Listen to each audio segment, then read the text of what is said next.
नमस्कार दोस्तों। इन्वेस्टमेंट एक ऐसा टॉपिक है जिसको लेकर हम हमेशा कंफ्यूज रहते हैं। हमें कहाँ इन्वेस्ट करना चाहिए और कौन कौन से इन्वेस्टमेंट हैं जो हमें अवॉइड करने चाहिए।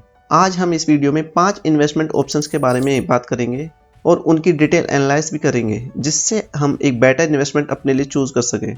लेकिन इन्वेस्टमेंट शुरू करने से पहले आपको 3 चीज़ें जरूर कर लेनी चाहिए। नंबर 1, लाइफ इंश्योरेंस, जो आपको आफ्टर रिटायरमेंट और ओल्ड एज में बहुत काम आएगा। नंबर 2, हेल्थ इंश्योरेंस, जो आपको अपनी हेल्थ अनसर्टेनिटी की टेंशन से दूर रखेगा। और नंबर 3 है इमरजेंसी प्लान, आपको अपनी सैलरी का कम से कम 3 टाइम्स अमाउंट इमरजेंसी प्लान्स के लिए रखना चाहिए, जो आपको अपनी इमरजेंसी सिचुएशन में हेल्प कर सके। जब आप ये 3 काम कर लेंगे तो आप अपनी इन्वेस्टमेंट शुरू कर सकते हैं। तो सबसे पहला इन्वेस्टमेंट ऑप्शन है स्टॉक्स। जैसा आप जानते हैं, बड़ी कंपनियों को बड़े प्रोजेक्ट करने के लिए पैसों की ज़रूरत होती है और इतने पैसे की ज़रूरत होती है कि किसी एक इंडिविजुअल के पास इतना पैसा नहीं होता है।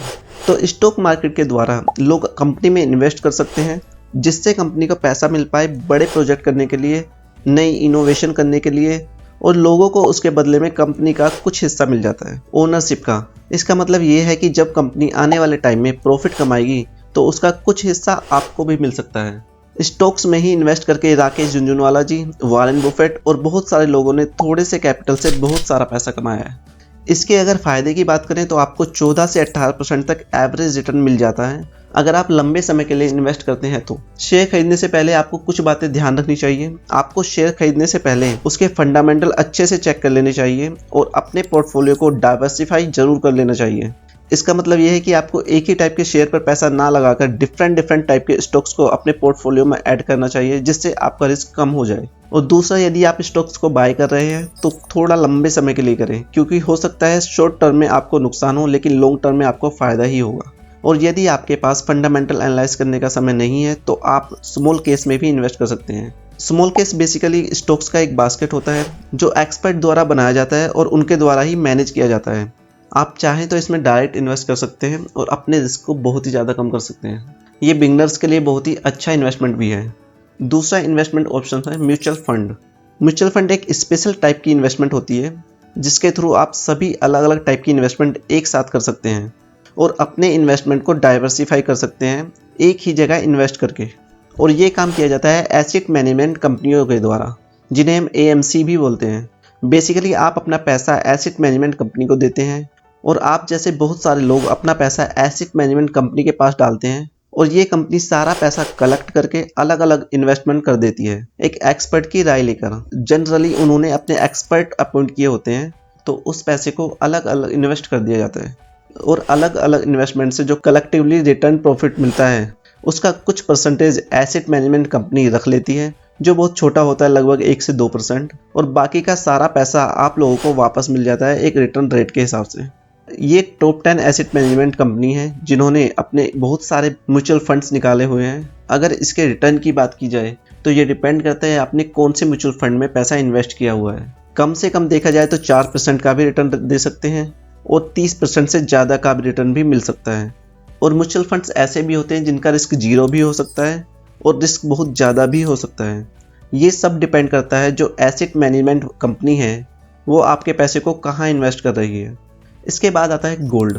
गोल्ड एक अच्छा इन्वेस्टमेंट ऑप्शन होता है अगर गोल्ड की सही फॉर्म में इन्वेस्ट किया जाए। और आपको जानकर हैरानी होगी कि दुनिया का जितना भी गोल्ड है उसका 11% इंडिया ने खरीद रखा है। और ज्वेलरी एक बहुत आसान तरीका है इन्वेस्टमेंट का, लेकिन ज्वेलरी में कुछ प्रॉब्लम है और कुछ एडवांटेजेस भी हैं। एडवांटेजेस की बात करें तो ज्वेलरी को आप यूज़ कर सकते हैं और ये सिर्फ एक इन्वेस्टमेंट नहीं होगा, बल्कि आप शादी या पार्टियों में और बहुत सारे फंक्शंस में उसको यूज़ कर सकते हैं, जिससे आप अपने स्टेटस को रिप्रेजेंट कर सकते हो। लेकिन डिसएडवांटेजेस बहुत सारे हैं। जब भी आप सोना ज्वेलरी की फॉर्म में खरीदते हैं तो करीब करीब 10% मेकिंग चार्ज देना पड़ता है, जो कि ज्वेलरी बनाने के लिए ज्वेलर को देना पड़ता है। तो ये 10% आपकी इन्वेस्टमेंट की तरफ नहीं जाता है। दूसरा, जब भी आप ज्वेलरी खरीदते हैं तो आपको उस पर 3% GST देना पड़ता है। एंड तीसरा, अगर आप बहुत सारा सोना खरीद लें ज्वेलरी की फॉर्म में तो उसको कहीं स्टोर करना पड़ेगा। आप बैंक का कोई लॉकर खरीदेंगे या घर में कोई तिजोरी रख लेंगे, या बहुत सारी ज्वेलरी होगी तो गार्ड भी रखना पड़ेगा, तो उसका भी अपना खर्चा है। And biggest disadvantage is purity. अगर आपका ज्वेलर आपका फैमिली ज्वेलर नहीं है तो क्या वो आपको खरा सोना दे रहा है? या हॉलमार्क सोना दे रहा है। इस सब को लेकर हमेशा एक डाउट बना रहेगा। इसलिए अगर आप इन्वेस्टमेंट करना चाहते हैं तो ज्वेलरी की तरफ प्लीज मत जाइए। इससे अच्छा ऑप्शन है फिजिकल गोल्ड। अब आप ज्वेलरी ना खरीद कर एक्चुअली सोने के बार खरीद सकते हैं और ये अच्छा इन्वेस्टमेंट है कंपेयर टू ज्वेलरी, क्योंकि इसमें आपको मेकिंग चार्ज नहीं देना है और गोल्ड बार 100% या 99% प्योर होता है जो ऑलरेडी हॉलमार्क के साथ आता है। सिर्फ और सिर्फ इसमें खर्चा है 3% जीएसटी का, जो आपको देना ही होगा अगर आपके पास जीएसटी इनपुट नहीं है तो, एंड ऑफ कोर्स स्टोरेज का खर्चा। तो इजी वे ऑफ इन्वेस्ट आप चाहे तो ट्राई कर सकते हैं। अब इन सब प्रॉब्लम्स को सोल्व करने के लिए आया डिजिटल गोल्ड। बहुत सारे ऑप्शन है जो डिजिटल गोल्ड खरीदने का ऑप्शन देते हैं। ये ऐसा ही है जैसे आपका पैसा फिजिकली आपके पास नहीं होता है, लेकिन डिजिटली आपके अकाउंट में बहुत सारा पैसा होता है। फिर उसी से आप यूपीआई करते हैं, एनईएफटी करते हैं और आपका क्रेडिट कार्ड भी उसी से ही चलता है। तो ऐसे ही डिजिटल गोल्ड भी है। फॉर एग्जाम्पल, यदि आप डिजिटल गोल्ड खरीदना चाहते हैं तो तनिष्क डिजिटल गोल्ड बेचता है और आप पेटीएम से भी गोल्ड खरीद सकते हैं। जार एक ऐप है, वहाँ से भी आप डिजिटल गोल्ड खरीद सकते हैं। तो ये सारे तरीके हैं जिससे आप डिजिटल गोल्ड खरीद सकते हैं।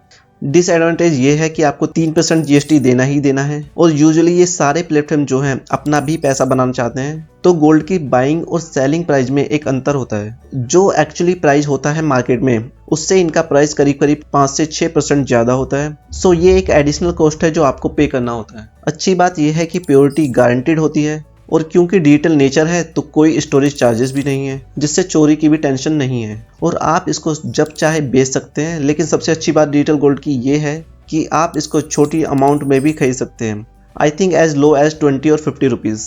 इसके बाद ऑप्शन आता है गवर्नमेंट स्कीम का, जैसे national saving certificate, Sukanya Samriddhi योजना, provident fund, national pension scheme. ये सभी गवर्नमेंट स्कीम उनके पर्पज़ के लिए बहुत ही अच्छा इन्वेस्टमेंट है। अगर आपकी कोई छोटी गर्ल चाइल्ड या जो 10 साल से कम की है, उसके लिए सुकन्या समृद्धि आपको जरूर करनी चाहिए। रिटायरमेंट प्लानिंग के लिए नेशनल पेंशन स्कीम जरूर आपको लेनी चाहिए। तो ये 4 गवर्नमेंट स्कीम जो मैंने मेंशन की है, ये चारों स्कीम बहुत ही अच्छी हैं, डेफिनेटली ली जा सकती हैं।